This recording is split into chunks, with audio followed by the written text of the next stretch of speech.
Olá, hoje eu tô aqui para conversar um pouco sobre um acontecimento, no cenário literário mundial que nos diz respeito como brasileiros, né? E é uma notícia boa, num período em que precisamos realmente nos atentar para as notícias boas, porque infelizmente têm sido raras. Mas nesse universo literário, e como diz o meu amigo Francisco, a literatura sempre salva, nós tivemos uma excelente notícia recente, que foi a publicação de uma nova tradução de Memórias Póstumas de Brás Cubas de Machado de Assis em língua inglesa, tá? Machado de Assis, a recepção crítica internacional do Machado sempre foi um grande ponto de interrogação. Como um autor dessa grandiosidade e um autor que para o seu tempo, para a crítica brasileira, não era tão tipicamente brasileiro, que quer que seja isso, né? Não encontrou o seu espaço no cenário mundial dos clássicos da literatura. Por quê? E agora, com essa nova situação, essa tradução recente de Memórias Póstumas, que acabou de ser lançada, ela esgotou no primeiro dia na Amazon. Então é algo bastante curioso, porque esgotou agora. O que está acontecendo? Por que Machado se torna interessante hoje e não mais, e não anteriormente, me desculpe. Mas então são vários pontos que a gente pode encontrar aí. Para comemorar? Sim, mas também para pensar. Para pensar que a recepção de um autor envolve uma série de elementos, uma série de coisas. E uma das características que são fundamentais nesse processo é a validação daquele autor, daquela obra, por pessoas que tenham voz no cenário intelectual, no mercado editorial. E uma das primeiras pessoas a dar realmente colocar os holofotes, chamar atenção para Machado de Assis entre os leitores de língua inglesa, principalmente, mas não só deles, foi a Susan Sontag, tá? A Susan Sontag é uma intelectual, uma das leitoras, entre os intelectuais, eu acho que uma característica muito bonita da Susan Sontag é que ela é uma leitora muito potente, rara, porque muitas vezes quando se trabalha com pesquisa, seja na literatura, na filosofia, independentemente do campo, mas na literatura, é óbvio que se precisa ler muito, mas durante uma pesquisa você tem um objeto de estudo que te interessa e aí você vai buscando textos que te iluminem, que te ajudem, não é? Então, o que acaba acontecendo? Você recorre a uma infinidade de autores, mas você encontra um capítulo que te interessa, de um autor, encontra um artigo publicado sobre determinado assunto e você vai somando tudo isso e você normalmente tem um livro que você, nossa, esse artigo, esse capítulo aqui foi perfeito para me ajudar na minha pesquisa.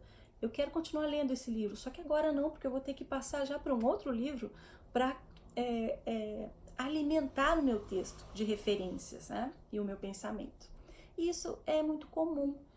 A Susan Sontag tinha essa capacidade não só de ser uma brilhante pensadora, mas de ler uma quantidade imensa de livros dos mais variados assuntos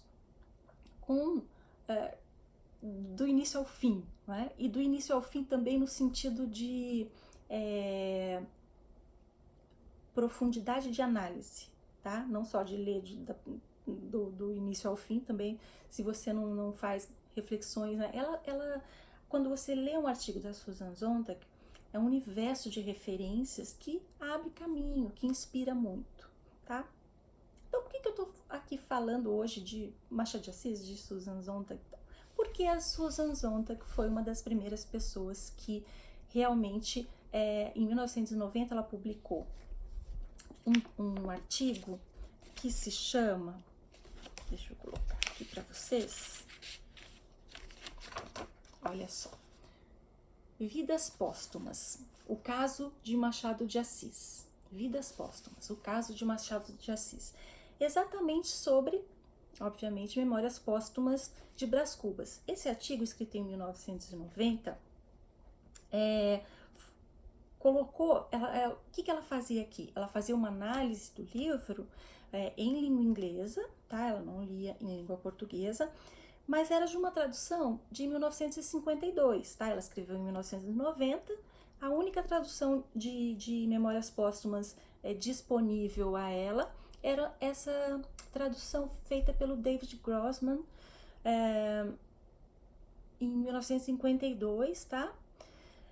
Que tinha algumas deficiências, tá? A fundamental delas era o título. O título era traduzido como, vou até consultar aqui a Susan para me lembrar, Epitaph of a Small Winner, ou seja, Epitáfio de um Pequeno Vencedor. Ou seja, como a própria Susan diz, era um título que interferia já no próprio entendimento prévio que o leitor tem do que o espera, né? Então, o epitáfio de um pequeno vencedor já caracterizava um pouco esse Brás Cubas, esse personagem, que é um personagem bastante enigmático, é um fracassado com certeza, mas colocar no título isso é algo como se você contasse um pouco o final da história, já entregasse, né, para o leitor. É um título que reduz a obra. E Memórias Póstumas de Brás Cubas é um título sensacional. Então, para que mudar, né, gente? Às vezes isso acontece com filmes, a gente fica pensando, por quê? Mas por que foi mudar um título, né? Não fez a tradução literal? Pois é. Erros do que a gente chama do mercado editorial, né? Que alguém acha, não, esse título ninguém vai entender. Enfim, vamos trabalhar e são escolhas. Nesse caso, muito infeliz. E a Susan Sontag, já em 1990, ela aponta esse problema, tá? Nessa nova tradução que eu tenho aqui no Kindle, deixa eu mostrar para vocês aqui, a tradutora é a Flora Thompson DeVoe, tá? E o título do livro é The Posthumous Memoirs of Brás Cubas, tradução literal de Memórias Póstumas de Brás Cubas, tá? Então isso já é um avanço, a meu ver. Já é algo que realmente traz o apelo que o título original tinha, né? Tem, tá? Então esse já é um ponto a se pensar. Outro ponto que eu queria colocar é a questão da língua, tá?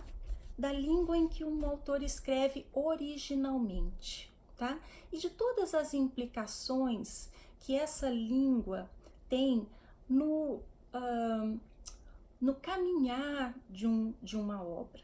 Muitas vezes a gente pensa assim, nossa, esse livro, por exemplo, Memórias Póstumas, excelente, por que não decolou no mercado internacional, né? Por quê? Existe um mercado, uma economia cultural, uma economia cultural em que o poder econômico de um determinado país, ele, obviamente, ele interfere também na recepção de determinadas línguas. Simplificando, basta saber quais línguas a gente vai estudar, né, quando a gente quer se dar bem no mercado de trabalho, enfim, a primeira delas é o inglês. Então, no cenário econômico, a gente sabe que a língua inglesa é uma língua-chave, tá? A língua portuguesa, por mais bela que seja, por mais obviamente querida, né, de nós, ela é falada em países que economicamente não são líderes no jogo econômico, né? Isso interfere também. Se pouca gente lê em português, pouca gente vai se interessar por autores, escritores de língua portuguesa, tá? Então é preciso que realmente alguém que haja um esforço do próprio país em fomentar traduções, tá, de seus autores. Isso eu estou falando de Machado, mas de literatura contemporânea, então nem se fala, né? Então é uma questão também a se pensar, né?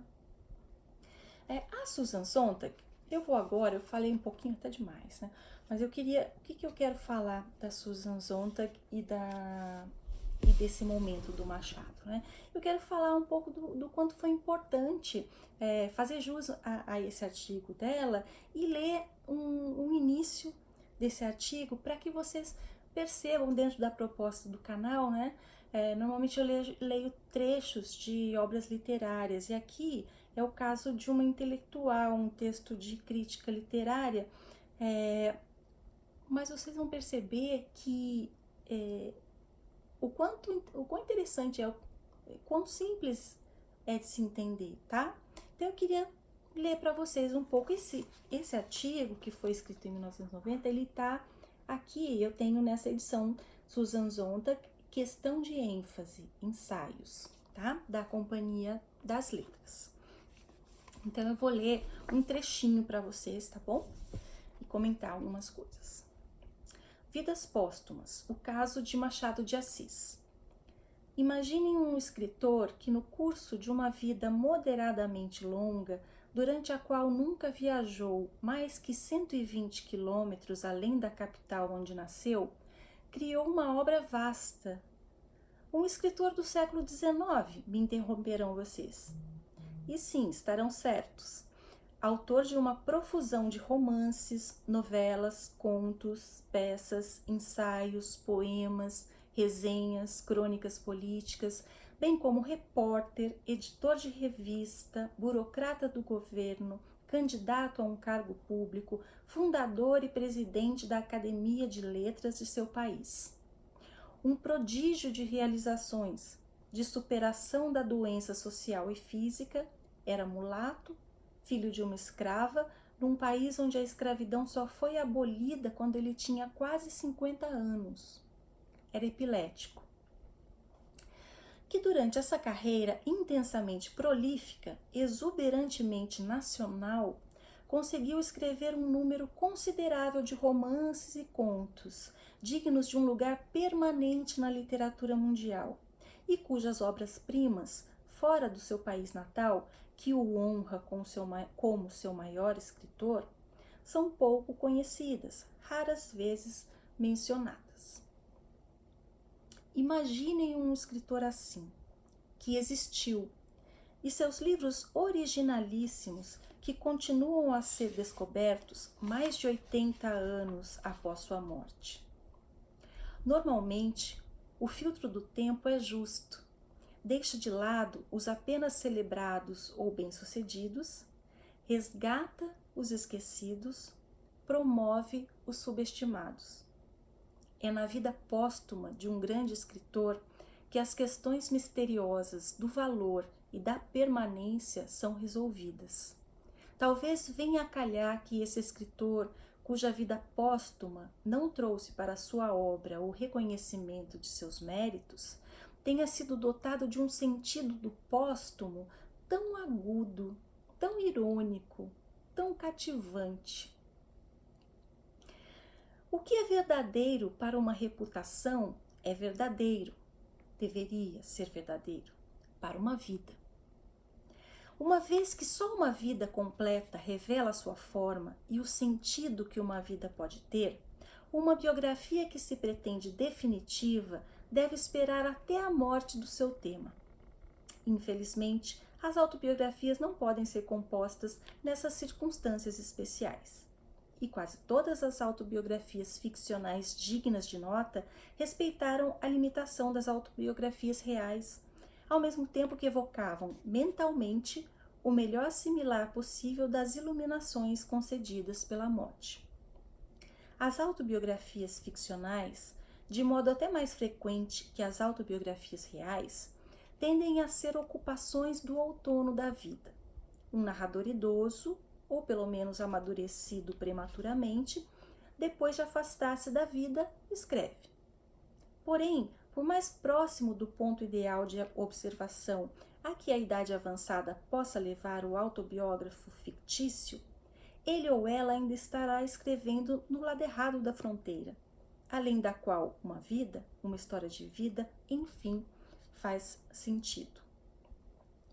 Só conheço um exemplo desse gênero fascinante, a autobiografia imaginária, que assegura ao projeto de autobiografia o seu cumprimento ideal, que, no fim, se revela cômico, e que vem a ser a obra-prima intitulada Memórias Póstumas de Brás Cubas, de 1880, apresentada em inglês sob o título despropositado e interferente de Epitaph of a Small Winner, epitáfio de um pequeno vencedor. Tá? Então aqui, interrompendo a leitura, é o que eu antecipei, né? Que a Susan coloca já essa crítica ao título, e ela tem muita razão. No primeiro parágrafo do capítulo 1, Óbito do Autor, Brás Cubas declara, jocoso: não sou propriamente um autor defunto, mas um defunto autor. Eis a primeira e constitutiva piada do romance, e ela trata da liberdade do escritor. O leitor é convidado a participar do jogo que consiste em considerar o livro em suas mãos como um feito literário sem precedentes. Reminiscências póstumas escritas em primeira pessoa. Vou interromper aqui.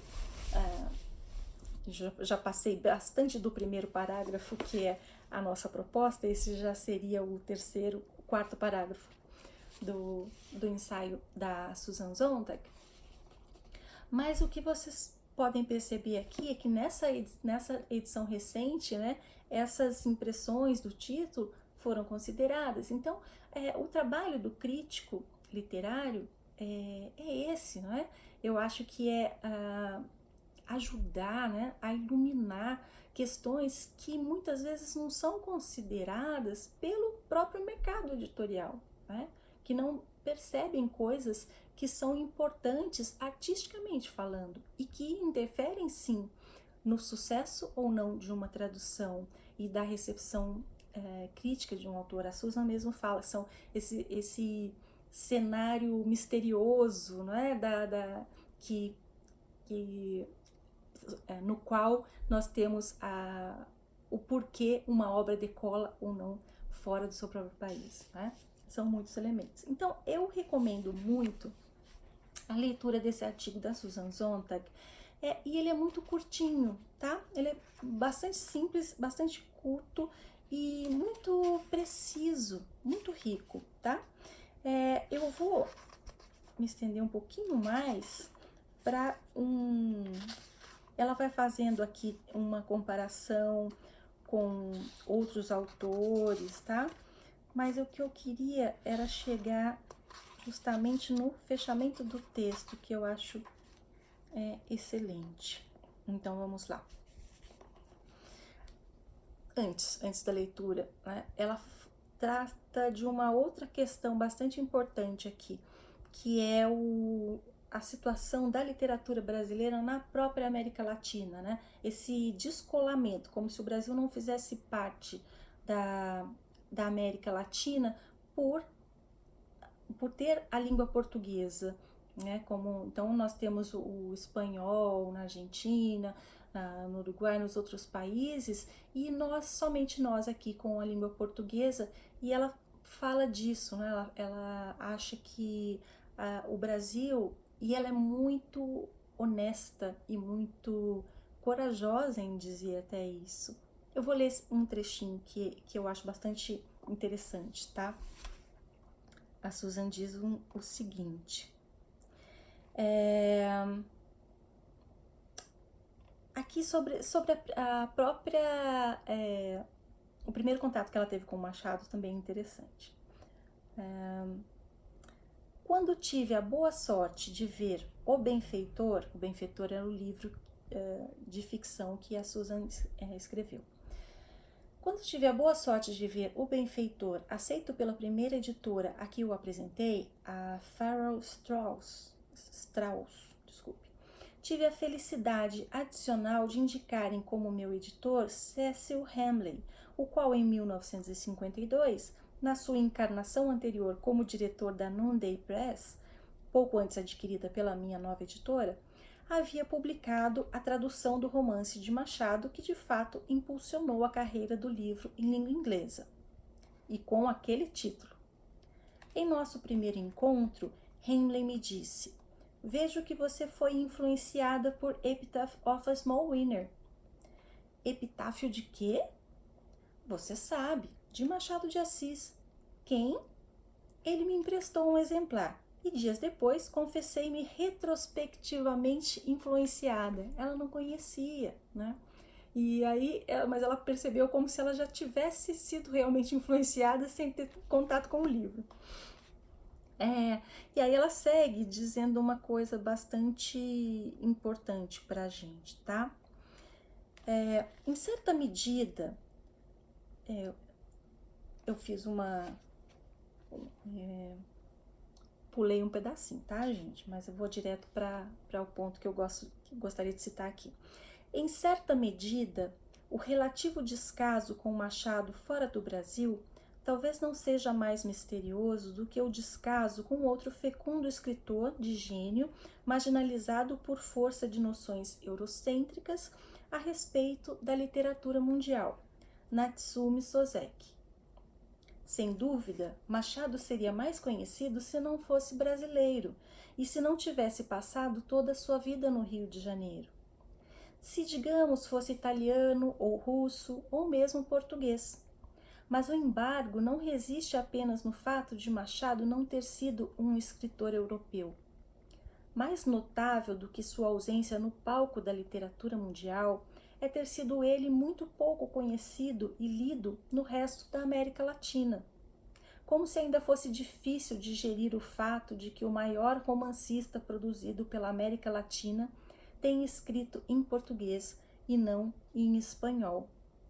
O Brasil pode ser o maior país do continente e o Rio a sua maior cidade no século XIX, mas sempre foi um país posto à margem, visto pelo resto da América do Sul, a América do Sul hispanófona, com uma boa dose de desdém e não raro em termos racistas. É muito mais provável que um escritor desses países conheça qualquer das literaturas europeias ou literatura em inglês do que a literatura do Brasil, embora os escritores brasileiros tenham uma consciência apurada da literatura hispano-americana. Triste essa colocação, mas é honesta, é clara, não é? É preciso que nós nos levemos a sério, os nossos problemas, as nossas virtudes e o que precisamos fazer seriamente para que não seja uma surpresa que um autor tão grande quanto Machado de Assis esgote uma tradução recente, né? Uma boa tradução em língua inglesa, tá? É triste, mas explica muita coisa, não é? Enfim, mas eu queria só que vocês tivessem esse contato com a Susan Sontag. Quem já conhece sabe que eu fiz aqui uma leitura rápida, mas para quem ainda não teve tempo de conversar um pouco com a Susan Sontag, eu recomendo muito. Machado de Assis a gente nem precisa dizer, né? Então eu comprei essa tradução justamente para, eu ainda não li, mas justamente para ler esses termos, os textos, os paratextos, na verdade, que vão falar sobre a obra em si, como ela está sendo apresentada agora ao leitor, né? Ao leitor de língua inglesa reapresentada, tá? E eu vou fechar com a Susan Sontag, né? Fechando lindamente esse ensaio sobre o Machado, tá? Com tempo bastante, vida póstuma bastante, um grande livro termina por encontrar o seu lugar de justiça. E talvez alguns livros precisem ser redescobertos seguidas vezes. Memórias Póstumas de Brás Cubas é, pelo visto, um desses livros arrebatadoramente originais, radicalmente céticos, que sempre impressionarão os leitores com a força de uma descoberta particular. É pouco provável que soe como um grande elogio dizer que esse romance, escrito mais de um século atrás, parece, bem, moderno. Acaso não estamos prontos a reconhecer toda a obra que nos fale com originalidade e lucidez como uma das obras que desejamos alistar no que compreendemos como modernidade?